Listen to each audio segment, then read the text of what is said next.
We started this venture 5 weeks ago, and I'm sure glad we did. It's really good USC talk each and every week. We hope that you join us. You're here now, so bring some folks along with you that love college football, not just USC fans. Of course, that's first and foremost, but bring in anyone who loves college football and college football debate, discussion, and analysis. The guy that makes it all work here is Matt Zemek from Trojans Wire. Joined him on Trojans Wire for the latest on USC football talk. Matt, how you doing today? I'm good and angry, Mark. It's a great day to be angry, and I just let's just discovered that. because the College Football Hall of Fame ballot was revealed on Monday, and there are three USC players on it. But the revelation of the players on the ballot also magnified A, who's not on the ballot, and B, who's not even in the College Football Hall of Fame at USC and various other schools. So just without further ado, Mark, here's a list of USC greats not in the College Football Hall of Fame. I was astonished when I heard this. Go to it. Yeah. Chris Claiborne, just the absolutely outstanding all-world defensive star. Curtis Conway, Jack Del Rio. Keyshawn Johnson's not in the College Football Hall of Fame. Don Mosbar, Bruce Matthews, arguably the greatest offensive lineman ever, not in the College Football Hall of Fame. Tim McDonald, Rodney Peete, who led USC to a 1-2 battle for the national title against Notre Dame in 1988. He's not there. Willie McGinnis isn't there. Sam Baker isn't there. Dwayne Jarrett, author of one of the most iconic plays in college football history, 4th and 9 against Notre Dame, October 15, 2005. He's not there. Oh, and Junior Seau's not there. And finally, Pete Carroll isn't a College Football Hall of Fame coach. And all of this is because of rules and regulations. The College Football Hall of Fame sets these ridiculously stupid, arbitrary thresholds. So, for example, if you're a head coach, you have to have a 600 winning percentage. We'll get into that a little bit later in terms of other Hall of Fame coaches not allowed inside the club. But another rule by the College Football Hall of Fame, you have to have coached 10 years. Well, guess what? Pete Carroll coached 9. So they're going to exclude him on that basis, even though he led an absolute dynasty in college football, 34 straight victories, all the Rose Bowls, all the national championships, all the Pac-10 championships. Oh, but he coached 9 years instead of 10, and our marker is 10 years. That's like excluding Sandy Koufax from the Baseball Hall of Fame because his career was relatively short, or any other great. Like Gale Sayers, I don't think, had an especially long NFL career, so you'd exclude him from Canton on that basis. Like, this is just an absolute joke. And I think whenever the College Football Hall of Fame ballots come up at this time of the year, every year, my main reaction is, oh, wait, that guy isn't already in? And we had, I saw a tweet about Florida State saying that, oh, Warwick Dunn, Peter Warwick, and Sebastian Janikowski are on the ballot. And so my first reaction was, wait, they're not already in? Like, what the heck? So we do this every year with the College Football Hall of Fame. Okay, Matt, I'm only going to make one disclaimer and push back with one. I'll just say that this is one perspective on it. Is that obviously it's like the NCAA men's basketball tournament when the selections come out and you have said announcer analysts saying they should be in and they should be in and they should be in and they should be in and they should be in. Okay, well, who are you excluding? There has to be some type of limitation, and it is more difficult to get your hands around than like a Pro Football Hall of Fame or a Major League Baseball Hall of Fame.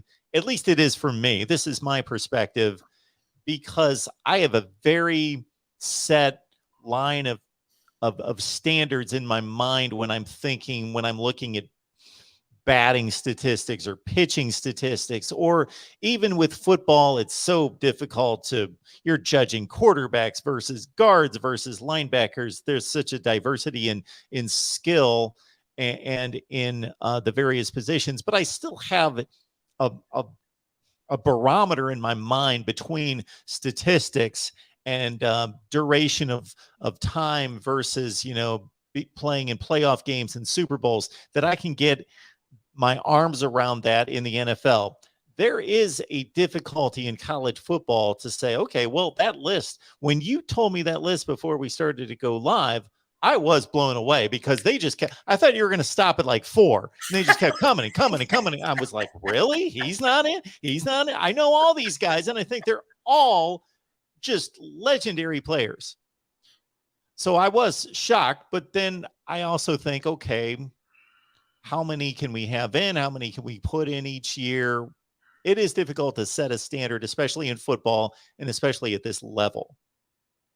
I mean, obviously you have to set a standard someplace, but reducing it to, oh, you have to have coached X number of years. Yeah, that is just so dumb. Like that is just so obviously self-limiting. And so let's get into not the 10-year thing, which is why Pete Carroll's not there, but also the 600 winning percentage. This punishes coaches for taking on bad jobs. So a classic example, 2 classic examples, Dick Tomey, he's not in, and Howard Schnellenberger. So Howard Schnellenberger coached at Miami, Miami was nothing when he got there. He built it from the ground up. And he also coached at Florida Atlantic.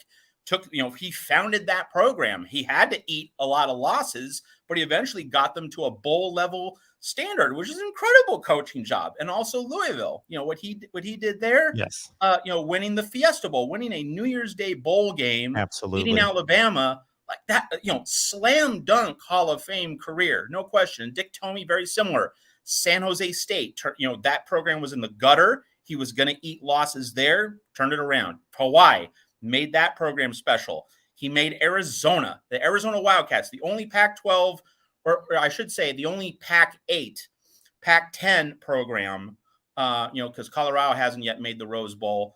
The only Pac-10 programs which still hasn't made the Rose Bowl. Dick Tomey brought Arizona very close to that, but he also made Arizona a top 10 national program, thumped Miami in a Fiesta Bowl, had a 12-1 season in a different year. So like he's an obvious college football Hall of Famer for what he's done, but you're punishing them for not taking on elite jobs. And the other college football Hall of Fame coaching snub that I always talk about, ever since I realized it a few years ago, Jackie Sherrill. Like he made Pitt a top 3, top 4 program. I mean, you could say he inherited it from Johnny Majors, but like he did even better than Johnny Majors did because he had Pitt in the top 3 or 4 for 3 years in a row. He won 11 games at Pitt 3 years in a row from 79 through 81. And then he goes to Texas A&M and he turned that program into a powerhouse. What A&M did under Sherrill, he beat Heisman Trophy winners in a bowl game in 2 of 3 years. How many coaches can say that? And for people who don't know, he beat Bo Jackson's Auburn team in the Cotton Bowl in the 1985 season. And then he beat Tim Brown's Notre Dame Fighting Irish in the Cotton Bowl 2 seasons later, the 87 season, the 88 Cotton Bowl, epic achievements.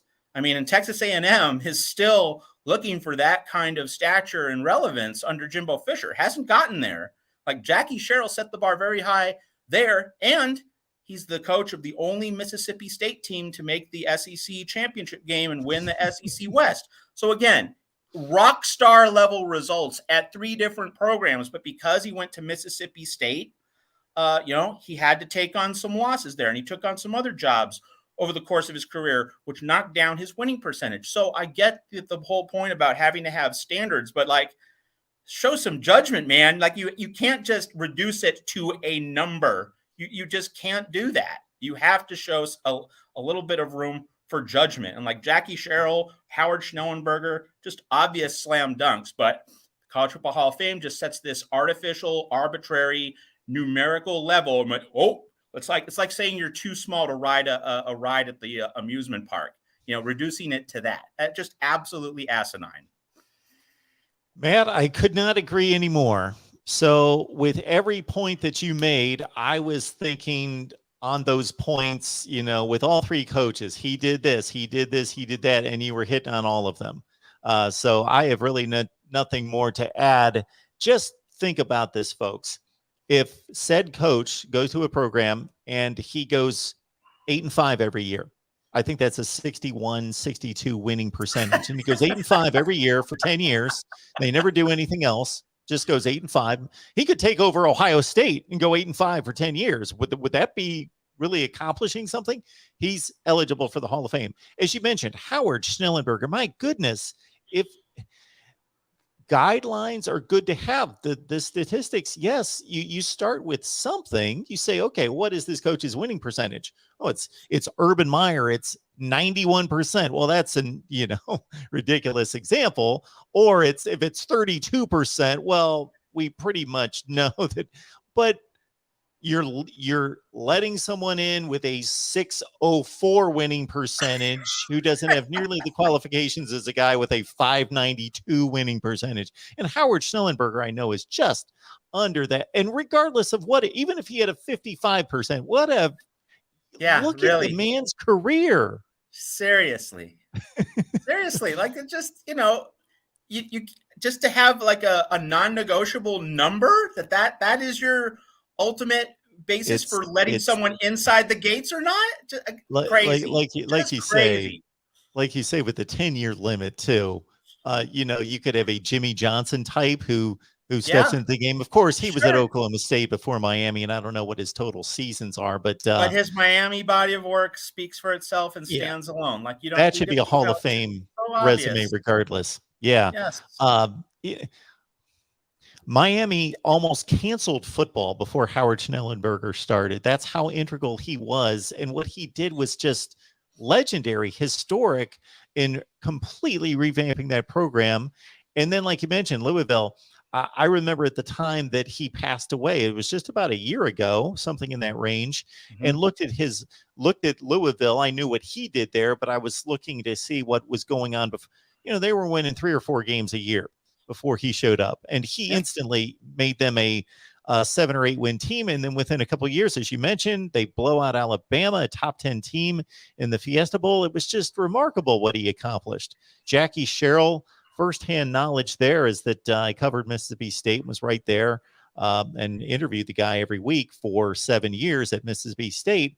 They did absolutely nothing going back to the 1940s. They had one of the worst winning percentages in college football history, like Wake Forest, Vanderbilt level winning percentage. And no, his winning percentage at Mississippi State is not going to blow anyone away unless they understand the context of the program that he took over. And then they were regularly going to bowl games and, going 8-4 range type results after that. They finished in the top 10 one year in 1999 at 10-2. And as you mentioned, an SEC championship game in which they led Tennessee. Yeah, they were very close to winning that game in the fourth quarter. On the long downfield touchdown pass to Peerless Price late in that game, like the Mississippi State had a backside rusher who was just like this close to raking the ball from T. Martin's hand before he let go of it, like just a half second earlier. And that is a strip sack fumble. Mississippi State wins that game. Yeah, they were up 14-10 in the fourth quarter on the number 1 team in the country. So again, yes, you need to understand context, people, and set up, look at the statistics. Of course, we start there, but then you have to understand the narratives. Awful. There's some kind of player. It has something to do with them being consensus All-Americans. Yeah. That's ridiculous as well. Yeah. By a quote unquote recognized selector. And the Sporting News named Junior Seau as an All-American, but it did not recognize the Sporting News as a recognized selector. Yeah. So sorry, Junior. Yeah. It's like just so, it's so cringe. Folks, listen to this. In 2015, the running backs in college football included Christian McCaffrey, Derrick Henry, Ezekiel Elliott, Dalvin Cook, and I think I'm forgetting a few others. So you couldn't make an All-American, and you could be that good. Again, context. People, let's look at. Yeah, there's only so many spots on that particular bus. Yeah.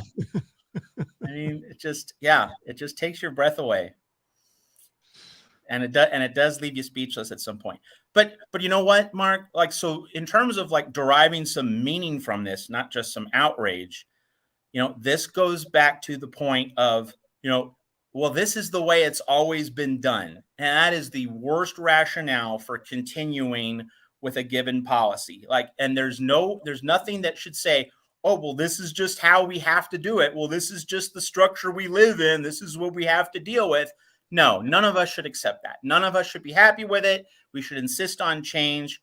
We can do something different. And we're living in this world where we don't have in 2026 a postseason plan for college football. Like, we can do this the right way. We can do flex scheduling. We can do a +1 after the bowl games. We can go back to a 1985 style bowl system. We can do so many things differently. We are not under any kind of moral or ethical obligation to continue under the old rules, the old standards, the old policies. Let's create something new. Let's not think that any one of us, any single stakeholder in college football is somehow beholden to the past as though it's a contract. It's not. And we can do something different. We can do something better. We don't have to be trapped in the way things have been. That's one of the biggest prisons human beings create for themselves, not just in college football, but in all other realms of activity. Our guy Tim is making a good point here to add on to your defense for Rodney Peete. So not all Heisman Trophy winners are created equal as well. They're all obviously really good players. You've got to be really good to win a Heisman Trophy, but you could be stacked under all sorts of legendary players and not win a Heisman Trophy. Finishing second to Barry Sanders seems to be pretty credible, and finishing ahead of Troy Aikman. Yeah, it's a classic example of, if it was a normal year, he would have won, but it wasn't a normal year because you had Barry Sanders. Yeah, LBC Trojan. Yeah, Bruce Matthews not in the College Football Hall of Fame. It absolutely blows your mind to smithereens. Keyshawn Johnson, he just an absolute star in back-to-back New Year's Day bowl games, the 1995 Cotton Bowl, the 1996 Rose Bowl, just left his footprints all over this sport. Yeah, yes. Claiborne, Seau, McGinnis, Del Rio, absolutely, and it just shows you how absolutely ridiculous this whole system is, and we need to blow it the heck up. Yeah, when you consider college football passing games, and it was fairly developed in the mid-90s, but still nothing close to what we see today. And Keyshawn Johnson at the highest level, 2,800 yards in 2 seasons. That's 1,400 yards per season. Yeah, in the 90s. So like you put him into a Lane Kiffin or Lincoln Riley offense. Yeah, exactly. Again, context. Roger Dodger, the College Football Hall of Fame is located in Atlanta, Georgia. It used to be in South Bend. Yeah, I don't know what to tell you. I would think that there could be some kind of push for a reason. Somebody that has some weight in the sport could get a hold of this and, maybe just attach their name to it, a Greg Sankey or somebody like that. They wouldn't have to take it on as a project, but just say, I'm backing some logic, some reason being put into this process. So somebody make this happen, but we need to bring reason and logic and context to this decision making. And for all the USC fans here on the Voice of College Football, let's just reiterate one obvious point. It's not like USC is hardly the only school victimized by this. Like it is a national problem. It is a pervasive problem. I mentioned earlier, Warwick Dunn, Peter Warwick, elite, best of the best players on national championship teams. They're not there.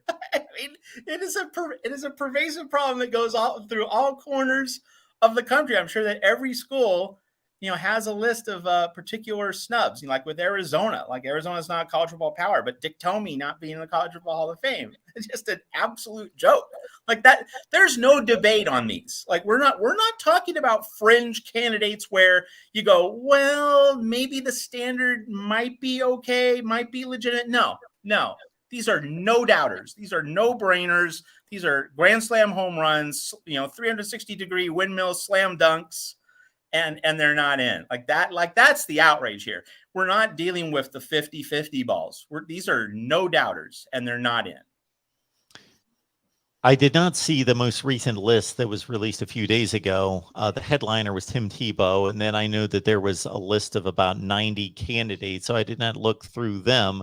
But I'm thinking if they start with a list of around 90, and I've seen those numbers in the past, and it's roughly in that range all of the time, that maybe there's some type of a, I don't know what word to put on it, fear that we're going to not necessarily water down the standards, but it's going to be difficult to grasp all these names. If we're putting 40 players into the Hall of Fame or players and coaches into the Hall of Fame each year, that's not good for marketing and presentation of the sport, and that's going to be too much for people to handle. It's an interesting point because, and a little bit of candor here. Like, I always gravitated toward college sports in terms of covering it, following it, because with 130 teams, like, if a moderate amount about 130 teams, I just felt that was an easier way to cover sports than in the NFL or the NBA, where you really need to know, if you're following the whole league, you need to know everything about 30 or 32 teams. In college sports, you don't need to know everything. You need to know, a lot pervasively. It's easier for me, at least, like when I considered sports journalism as a career in my college years back in the 1990s, like I always gravitated toward college sports because I knew a lot about dozens of different teams and the various conferences. But in the NFL, like, you have to have such granular, molecular level, holistic knowledge about a team, and if you don't have that full knowledge, then there's going to be someone else who does. So with that having been said, just in looking at the national landscape of college football, if you have 130 teams and you have all these games, way more than the NFL does. A normal college football Saturday will have about 55 games. So, like, that is roughly 4 times the amount of games that you'll have on an NFL Sunday. So right there, you have 4 times the amount of volume, 4 times the amount of inventory. So if you're going to have 8, 7 NFL Hall of Fame inductees every year, the idea that you will have 35 or 40 college football Hall of Fame inductees every year, hey, like, just that's the deal. And why should we get into this mindset of, oh, let's just dole it out slowly? Shouldn't be constricted by that in a sport where you're going to have excellence from so many different schools, so many different corners of the country, so many different conferences, so many different places. Like, especially for the non-USCs, USC's in Los Angeles, but like at Florida State, where you have Warwick Dunn, Peter Warwick, and Sebastian Janikowski not yet in, like, why are we making the fine folks of Tallahassee wait for their moment? There's no good reason in my mind. These communities should get to celebrate their athletes as Hall of Famers as soon as possible. We shouldn't be, funneling the numbers down so that we just have 8 and we kind of, string out the suspense. That's no way to treat the athletes. It's no way to treat the schools. It's no way to treat the communities in which they live. We see it every so often where someone will be inducted into a Hall of Fame extremely late in life or posthumously that was deserving. And it's sad that they couldn't have enjoyed that 20 years earlier, that they were only on this planet as a Hall of Famer for 2 years and then they passed away or never got to see it. That should be taken into consideration as well. Absolutely. These awards are meant to be enjoyed while we're all alive, and especially for the athletes who made these achievements. Yes. To further your projection of what the metrics would look like, and it makes total sense, but I would even add to it that those careers of those NFL players that go into the Hall of Fame are typically 10, 12, 14 years long, as opposed to the 3 or 4 years for a college player. So there may need to be even more than that because we're cycling through more players and therefore more great players at the college level. So I don't know if that's a consideration. I understand the hesitancy, but I don't think it's justified that we don't want to throw like 52 Hall of Famers at everybody each year, because the average sports fan is going to be like, well, I'm not looking at that. I'm not going to go through all that. Therefore, it becomes unmarketable. Let's toss out this point along the lines of, this is the way we've always done it line of argumentation. What if we change the rules for like 1 or 2 years? All right. We're not making a permanent, eternal commitment here. Let's do like a 3-year trial run for this, and also for college football rules, such as a fumble off the pylon being a touchback. What if we just announced in college football, the powers that be, a 3-year trial run in which we're going to do things differently. And then at the end of that 3-year trial run, we all look around, we debate, we consult, and see if the sport improved or not. And if it didn't, in the opinions of most stakeholders, ADs, presidents, coaches, athletes, okay, then we can revert to the old way. But to not ever try new things, to not ever test new frontiers, new horizons, it just absolutely rips me up inside that we're still so beholden to various wayward policies just because it's the way things have been done. So just as with the Hall of Fame and these criterion, like we still have a rule in college football where if you muff a punt outside your goal line, like you can muff a punt at the 5, the ball rolls into the end zone, you cover it up, it's a touchback, not a safety. So you get rewarded for muffing a punt and doing something bad, doing something poorly. Like, we still have that rule on the books. It's like that is the equivalent of these college football Hall of Fame standards, such as the 600 winning percentage, the 10 years. And for players, you have to have a recognized selector for first team All-American status. Just, we don't have to continue to live under BS rules. BS rules are unjust. You need to get rid of them. Like, that is a hindrance. It's a disgrace. It's something that is depriving various people of what they feel is rightly theirs in all sorts of contexts. And I just want to pound that point home that, when we live our lives, we shouldn't feel constrained by unfairness. We should always feel liberated enough to push back against it whenever and wherever we see it. Amen. Absolutely. And you hit on something that we could probably devote a show to at some point in terms of, and we're not going to do it this year because we're full steam ahead toward 2022, but rules that are in place that go against and are not consistent with the structure of the sport. So the structure of the sport, football, means there are certain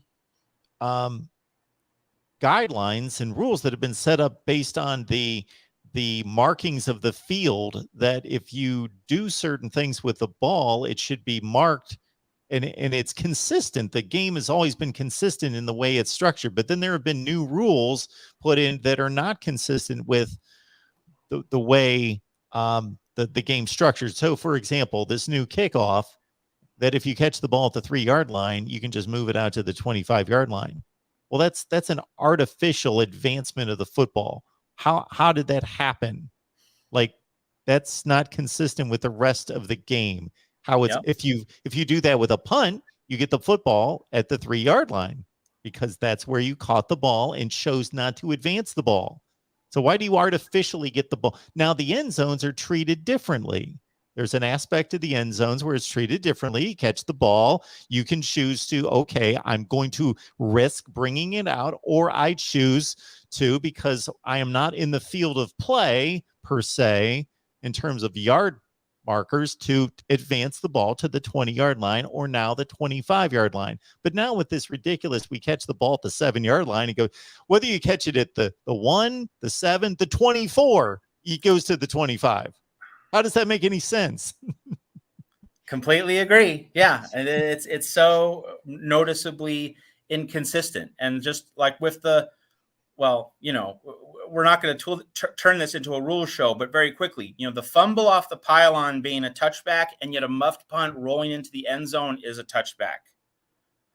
So those are two obviously contradictory rulings, that if you fumble or you lose, you touch the ball but you don't secure it, if it rolls backward into your own end zone, you would think that would be a safety. And if you're going for the other team's end zone and you fumble the ball out of that end zone, it's a touchback, you lose possession. So fumbling forward out of the other end zone, you lose possession. Fumbling backward into your own end zone, not only do you not lose possession, you are rewarded with better field position because the touchback puts the ball at the 20. So yeah, just markedly, nakedly inconsistent in terms of the principles involved. Yes, Matt, we won't continue this, but I do have one more to throw out there in the same spirit. It's Soapbox Tuesday on the Voice of College Football. Absolutely. If a runner fumbles the football, let's say going into the opponent's end zone, and it goes through the end zone, the defense gets the ball. Even if the defense didn't touch the ball, didn't recover the ball, did nothing. Nobody did anything. Now, I haven't thought this through, but wouldn't it make more sense based on, again, the structure of the rest of the game and the rules if the offense retained the football because nobody recovered the ball, but it got moved out to the 20-yard line? Right there with you. Right there with you.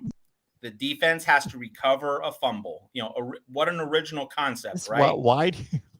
But so if you fumble a football and it goes out of bounds at the 1-inch line, you get it at the 1-inch line. But if you fumble it a few inches further, it nicks the pylon. Yep. There may not be a defender within 20 yards of the ball. But they get the ball back. Exactly. Yeah, makes no sense. We are on the same page here. Absolutely. I love stuff like that. All right, we got Matt Zemek here talking USC football. We appreciate everybody being here. And again, we love that you enjoy the show, but bring some other college football fans with you. We're here every Tuesday at 1 p.m. Pacific time. Malad is asking about whether you know about this meeting between Texas officials in Houston and Pac-12 Commissioner George Kliavkoff.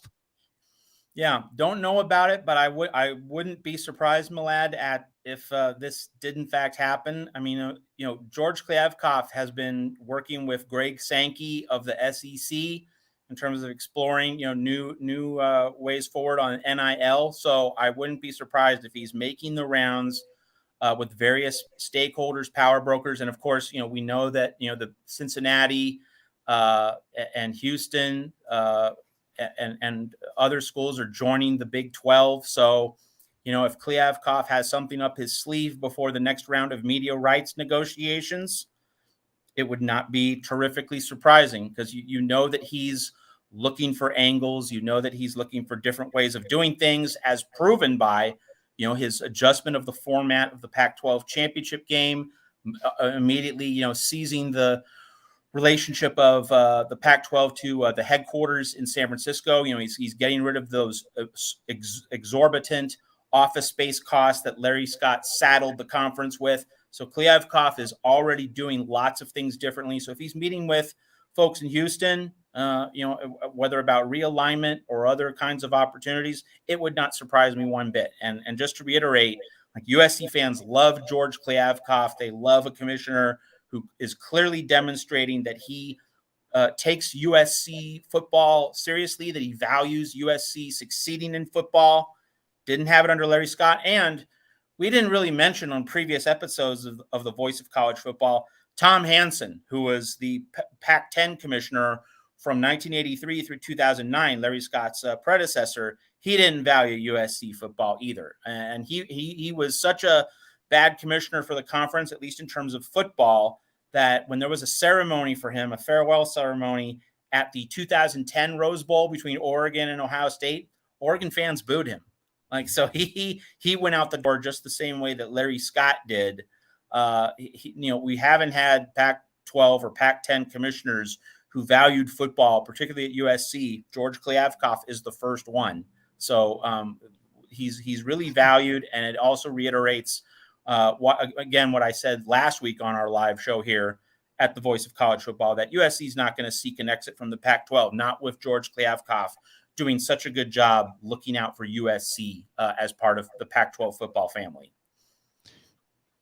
Roger Dodger and others, I understand that you don't have much love for Tim Tebow. But let's understand he is a legend and he is a complete slam dunk for the College Football Hall of Fame. So put aside your your biases there. Just a brief He's point an on Tim all-time great Tebow. quarterback. Yeah, just Yes. a brief point on Tim Tebow for folks who might be college football fans under 30 years old. Tim Tebow, not in terms of like the media coverage, but just in terms of what he did on the field and how he went about his business. Tim Tebow was a later version of Tommy Frazier. Tommy Frazier at Nebraska in the early to mid 1990s. Like, he wasn't the greatest passer. He wasn't, didn't have the most fluid technique or whatever, but he was a winner. He won. Like that's what he did. He made clutch plays for a storied program under an elite coach. Like that is the explainer of how great Tim Tebow was. And many people will say, even now, that Tommy Frazier is the best college football quarterback of all time. Again, having nothing to do with how he fared in the NFL. He didn't have any NFL career to speak of, but just in terms of the winner he was, the legacy that he set, the standard that he set in college football, Tommy Frazier is right at the mountaintop, much the way that Kareem Abdul-Jabbar and Bill Walton are probably the two greatest college basketball players ever. Just in terms of what they did in college, how much they won, Tim Tebow and Tommy Frazier are both right there at the very, very top. Like that's the context with Tim Tebow. Tim Tebow accounted for over 12,000 yards and 145 touchdowns. He scored 55 touchdowns in the season between passing and rushing. He's just, again, put your biases aside, whatever you don't like about Tim Tebow, which I never got. That was always out of his hands. The media, Yep. Did I get sick of Tim Tebow? I got sick of him too. Got sick of hearing about him, but that wasn't his fault. Yeah. Yeah. I mean, that brings up the point. Get angry at the media for, just cranking out the hype machine and the incessant commentary, and ESPN just, going for the cheap content. But that has not, that the player doesn't control that. Like that is the media Wurlitzer. That's not about the athlete. Absolutely.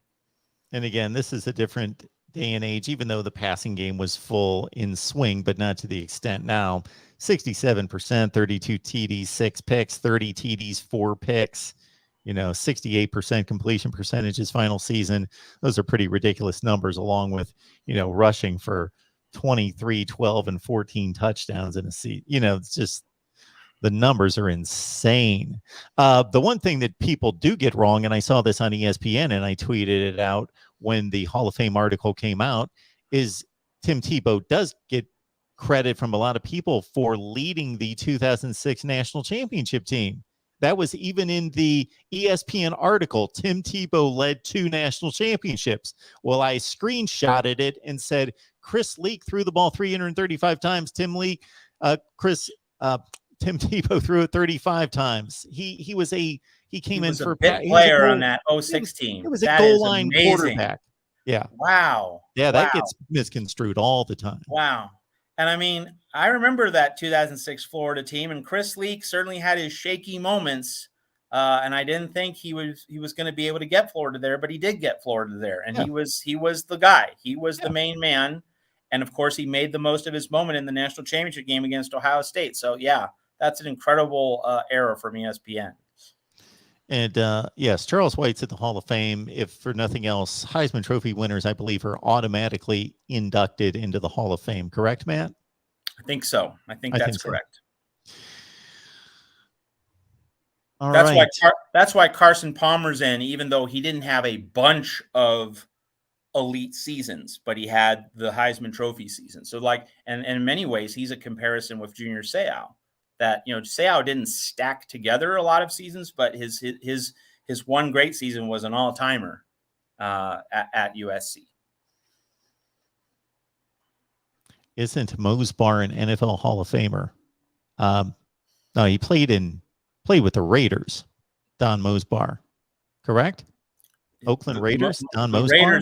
The Raiders is where I remember Mosbar. Yes, if he also had a stop in Cleveland, maybe, but the Raiders was where he made his name as an NFL great. Yeah, I think you might be thinking of Mark Mosley, who finished up his Redskins career in Cleveland, possibly. I don't remember Don Mosbar playing with the Browns.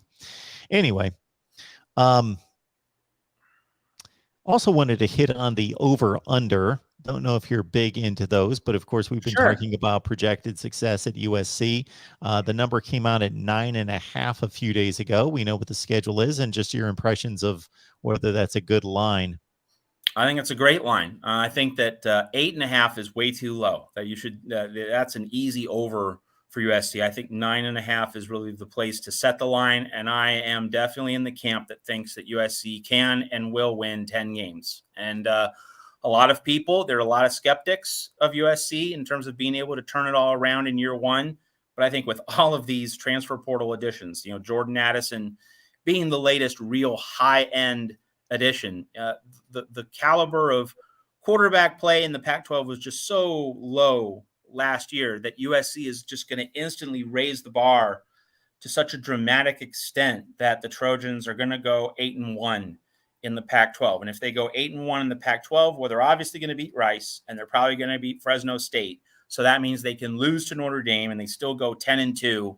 And then, of course, if that 9.5 number includes a 13th game in the Pac-12 championship game, well, then there's all the more leverage there that USC, let's say USC stumbles to Fresno State, all right, but still goes 8-1 in the Pac-12, loses to Notre Dame and goes 9-3, but USC gets that 13th game in the Pac-12 title game. That's another added chance to get to a 10th win. So I think 9.5 is the right over/under total, to get a lot of betting action on each side of the number. And I do think that USC is still a good pick at the over to get to 10 wins, if not 11. But I'm very confident about 10 wins, assuming, of course, that the injury bug does not hit the lines. Like, that is the big worry, that if a starting offensive lineman or anyone on the depth chart on the defensive line, who is reasonably important, gets hurt, that throws a monkey wrench into it. Caleb Williams, of course, obviously that goes without saying. He has to stay healthy. But if USC does not suffer especially big injuries up front, it's a 10-win team in my estimation. Although I believe that win total is just a regular season number. Just 12. Okay. Yes, just Wasn't the 12. sure about that. All because right. we don't know about the 13th game. So sure. Okay. I still like USC to hit 10. All right. Looks like I'm going to have to produce a video that's simply going to be titled "Tim Tebow was a great college football player." He was. I understand people are sick of him and people have seen him way too much on ESPN and other things since he hung him up, and he was not a good NFL player. Although what is curious to me about Tim Tebow is in the NFL is he may have had the best winning percentage for a quarterback who never got a chance to do it again. And again, I'm not saying that I wanted him to coach or quarterback my team because he was like a 48% passer, but I believe his record as a quarterback is 8-5 because he had the one run with Denver. They went to the playoffs. They beat Pittsburgh in the overtime game, and then they got drilled by New England, and he never got another chance. So I don't know. I think that's pretty unprecedented that a quarterback would have an 8-5 record in the NFL and never get another chance. I get it, but he did, regardless of whether it was defense aided, we know that it was, or him just pulling rabbits out of his hat in a few of those games that it did get accomplished. So it's. Yeah, but hey, folks watching on here on the Voice of College Football, I mean, how good a college football player you are, that's a separate conversation from the kind of NFL player you turned out to be, all right? Let's just divide these conversations into their different silos, right? There are great players who were awesome all the way through college and the pros. Like, that's one category. But in terms of just great college football players, it's just what you did while you were in college. Like, there are lots of players we could name in terms of, they didn't have any sort of success in the NFL, but they're revered in college. A good example, Jay Barker at Alabama. One of those guys, again, much in the Frazier Tebow vein, he just won games. The dude won games. He won big games. He won pressure pack games. I mean, Tebow did fatten up with the stats. Like Tebow has the stats to go along with the victories. But like Jay Barker, he would never light up a stat sheet. But the guy won. He was clutch. He was money. Beat Gino Torretta in Miami in the Sugar Bowl. Won the SEC 92 SEC championship game. Led Alabama to the 94 SEC championship game. And, that was a 1-point loss to Spurrier's Gators in Atlanta. So very nearly brought Alabama back to the national title game 2 years later. Like he's revered. He should be. Buck Bellew. Like, we all know that Herschel Walker carried the freight for those great Vince Dooley teams on Georgia in the early 1980s. But Buck Bellew was that, he was that leader, winner, alpha male in the locker room. The stats, it really brings this conversation full circle, right? From College Football Hall of Fame. Like, obviously stats, numbers, thresholds, they all have their place in the conversation, but there's context, there are layers of reality. And Buck Bellew, unquestionably a great college quarterback, not because he lit up the stat sheet, not because he had the most flawless technique, but the guy won. Georgia just kept winning and winning and winning and winning and winning. That's a legend. And he should be seen that way. So it's the same for Tebow. It's the same for Jay Barker. It's the same for Tommy Frazier. This stuff operates differently from the stat sheet and our more modern awareness of, the passing game and analytics and, yards per attempt. Back in 1980, we didn't have these certain lenses through which to filter everything. In his time, Buck Bellew and Jay Barker, they were great college quarterbacks. They have an eternal place at their respective schools. Like, when they walk through Athens or Tuscaloosa, there's Jay Barker, there's Buck Bellew, and we need to allow players to retain their iconic status based on what they did in their own time, in their own era, instead of judging a 1980 era player by, the 2020 analytics based standards. Let's allow players to be celebrated for what they did in their era. And the point that you made a few minutes ago, I'm going to add on to, because I think that that's the one that I encounter all the time, and it sounds like you do as well, is that when a player's brought up who then moved on to the NFL, their NFL career, whether successful or unsuccessful, is clumped in. And if it's a college only discussion, people are saying, well, Tim Tebow was horrible. And well, yeah, at the NFL level, he wasn't very good. And then they're raising the stock of, let's say, a Tom Brady, who was a good college quarterback. He was really good, but he was not anything. No one thought legendary by any stretch of the imagination. He was good. Then he goes to the NFL and becomes the greatest of all time. And they clump that into, okay, we're rating college quarterbacks. Tom Brady. No, not Tom Brady. That's right. Jay Barker was definitely a better college quarterback than Tom Brady, and it's not particularly close.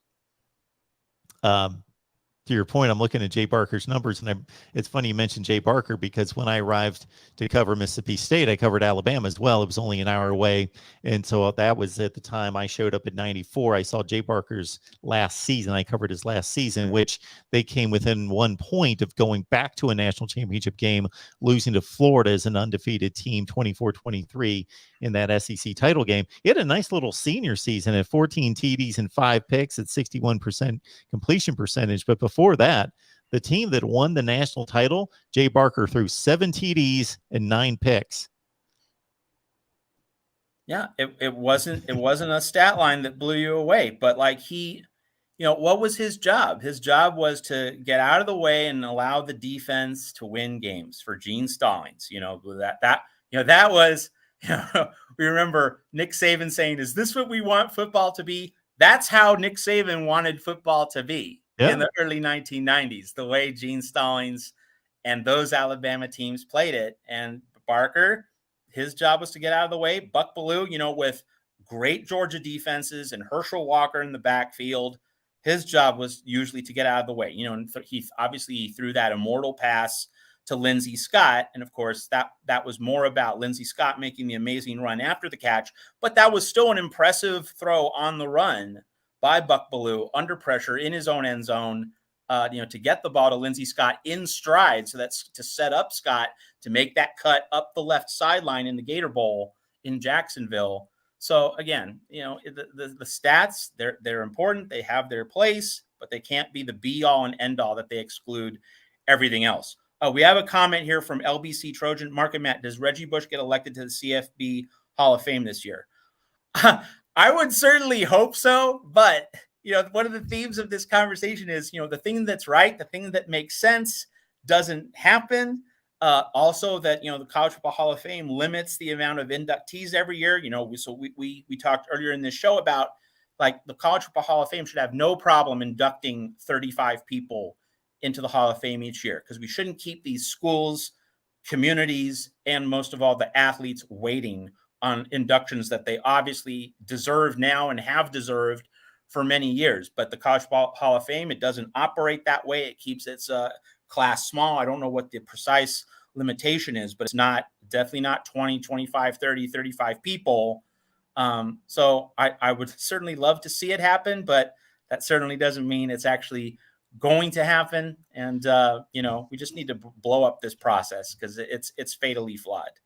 Well, I got to think with him that there's going to be a character guideline or something applied there where they kind of reconsider, because his Heisman Trophy is still officially been taken away from him, correct? It hasn't been given back to him. That's for darn sure. Yeah. And that's another Soapbox Tuesday continues. So the other soapbox is an award for sports achievement should not be based on character. And I know that might offend a lot of people, but Pete Rose, he might be the biggest jerk in the world. And many people would tell you that he is. That's not what the Hall of Fame is for. He hit a baseball really well. That's what the Hall of Fame is for. And, with Roger Clemens and the steroids, I can see how that's a bit of a different conversation, but the measuring stick there should be, was he a Hall of Famer without the steroids? Yes. Like, he had already established himself as a Hall of Famer before he started taking steroids. It's the same with Barry Bonds. He had not bulked up when he was a Pittsburgh Pirate, and he had already set an elite standard. If the using of drugs or cheating, influenced how good you were, all right, then you get barred. Then you don't get let in. But if you were great at hitting a baseball, throwing a football, how fine a person you are, this is not a morality test. This is not electing a president of the United States. And we really have to get away from that. Did you hit a baseball better than anybody else who ever lived? Yes? Okay. You're in the Hall of Fame for baseball. It's that simple. We shouldn't get caught up in these morality plays. There are other areas of life to litigate that stuff. Yes. You don't allow a person on TV. You don't sign a person to a big contract, in a business venture, but they get into the Hall of Fame. So Tim is bringing up Ty Cobb. Absolutely. Ty Cobb, Hall of Famer. So a jerk and a Hall of Famer. Yes. That's how it is, period. Where I agree and where I disagree. I agree in regards to the issues, the character issues that did not affect the field. So whether that's in Pete Rose's situation, the betting, or it didn't affect his playing ability. He didn't gain an unfair advantage in his playing ability to do that. But I have an issue with Clemens, Bonds, and all of those guys. Now, which is fair. It's a complex issue, though, because you raise it. Do I believe that Barry Bonds had the ability to be a Hall of Famer on his own? Absolutely. Roger Clemens, the same thing. Did they display it before they gained weight and showed themselves to be benefiting from the steroids? Absolutely. But they did compound their statistics. To what degree, we don't know. We have nobody knows. Yeah, how do you draw the exact line? Sure. So where you put an asterisk on their Hall of Fame plaque or something, I think is reasonable. And I don't pretend to have the perfect answer for that. I agree. I think that's an entirely fair point. I think that is kind of the middle ground conversation with them. Like, if they were a Hall of Famer before they started using, yes, but when do you draw that line? It is a point of ambiguity, and therefore very much up for debate. Yeah, so we appreciate everybody being here. Don't see anything else here except Troglodyte letting us know that we may have seen his question. I don't know what I that didn't. was. I didn't. Can you fire it on I Troglodyte? Can you re-ask it, please?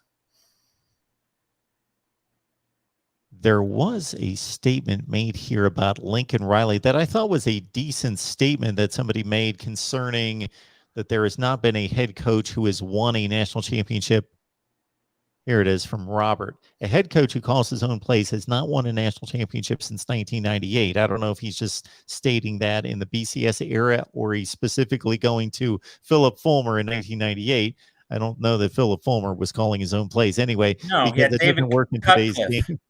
Yes, he had David Yeah, Cutcliffe, David exactly, who Cutcliffe, was the and also mastermind. Randy Sanders too. If David Cutcliffe wasn't Yeah, so it always wasn't. calling the Yeah, plays. I said that kind of facetiously about. Anyway, anyone want to talk about that? So not directed necessarily at us, but So that seems like, well, hey, Robert, here's a technicality for you. Offensive plays. What about defensive plays? Pete Carroll called defensive plays for USC. So I kind of got you on a technicality there, Robert, that, if, okay, offensive play callers, maybe, but there have been some defensive play callers who have won the national championship this century. So like that's one little nuance. But in terms of offense, where we normally think of play calling, so I mean, Steve Spurrier walked away from Florida early in the century. If he sticks at Florida, he probably wins another. Like he was really close in 2001. And of course, September 11 bumped that Tennessee game back to December 1st. And Tennessee was much better in 2001 at the end of the season. Tennessee was not ready to beat Florida if they had played in early September in 2001. So like the unique and awful events of that year played a part in that. Florida easily could have been in the national championship game against the Miami Hurricanes.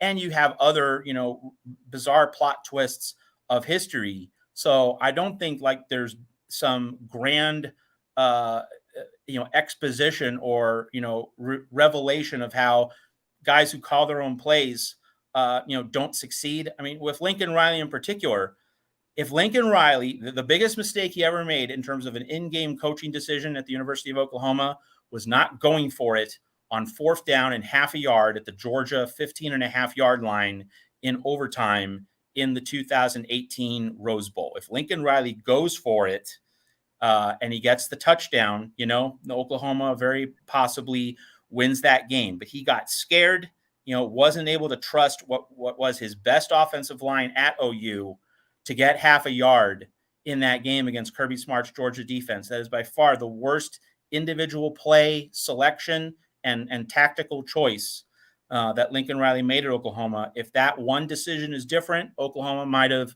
won that national title, given how that was not Alabama's best year. Oklahoma, with that loaded offense going up against Alabama in the national title game in Atlanta, it would have set up really well for Oklahoma had the Sooners been able to get that half yard in overtime against Georgia in an epic Rose Bowl. The other mistake I think some college football fans make in reviewing awards and championship seasons is that they clump what happened in the postseason into evaluation for a Heisman Trophy after the fact. And that gets looked upon. That's not when the decision was made. And that's an understandable point, and it's a lot like the NBA MVP, with Nikola Jokic, losing in the first round of the NBA playoffs, and people saying, "Well, he didn't really measure up." But we have to know that regular season ball and playoff ball are two very different things. Now, if you were to say that the postseason should be included, and that we should have a Heisman presentation on the second weekend of January, sure. But if in terms of saying, well, he really didn't deserve the Heisman, well, if the ground rules are the regular season, and so you debate the ground rules, right? You debate where you set the rules, where you set the parameters. But given the rules in place, you can't say he didn't deserve it, because that was the framework in which the award is handed out. So just like that's the distinction. I'm not saying you shouldn't push back. I'm not saying you shouldn't complain or that you don't have a legitimate gripe. It's just that the place to air the gripe is let's reform the structure. It goes back to the College Football Hall of Fame, right?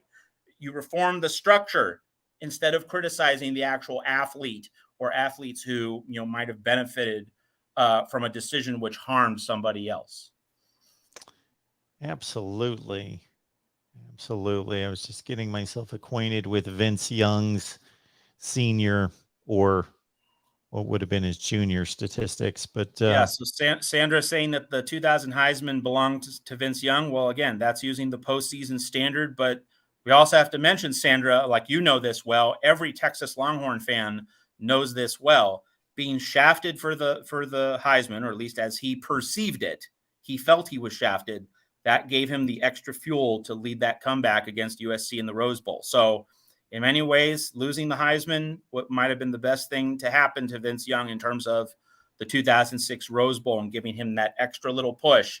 And we all know, we don't need to pretend this didn't exist. I don't need to sweep this under the rug. I'm a man. I can take it, losing that Rose Bowl to Texas. Like, I know that the ESPN coverage of the lead up to that game was nauseating. Is this the greatest USC team of all time? Is this the greatest college football team of all time? Yeah, that was really off-putting, and it didn't really help USC. It certainly gave Texas a lot of bulletin board material. And the whole point there, Sandra, and everyone else watching on the Voice of College Football, is that you don't anoint a team as the best ever until it finishes the job. This is also something which happened to the 2003 Oklahoma team. Is this the best team ever? And then Kansas State dump trucks the Sooners in that Big 12 championship game in Arrowhead Stadium in Kansas City. You wait until the team finishes the job. Then you can have those all-time conversations. Absolutely. And maybe this could be a parting shot here. Matt, your thoughts about Lincoln Riley, Marcus Freeman forging a rivalry at the coaching level, USC, Notre Dame, going back to the days of John McKay and Ara Parsegian?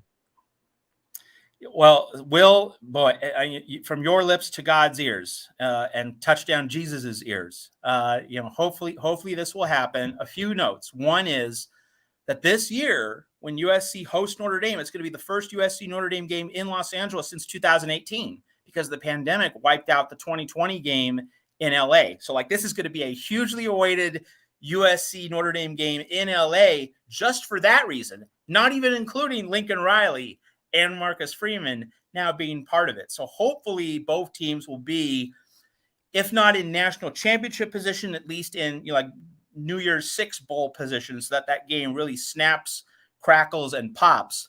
The other thing to mention here about McKay Parsegian is that we really need ESPN to do a 30 for 30 on this. You think of all the great college football topics that are out there.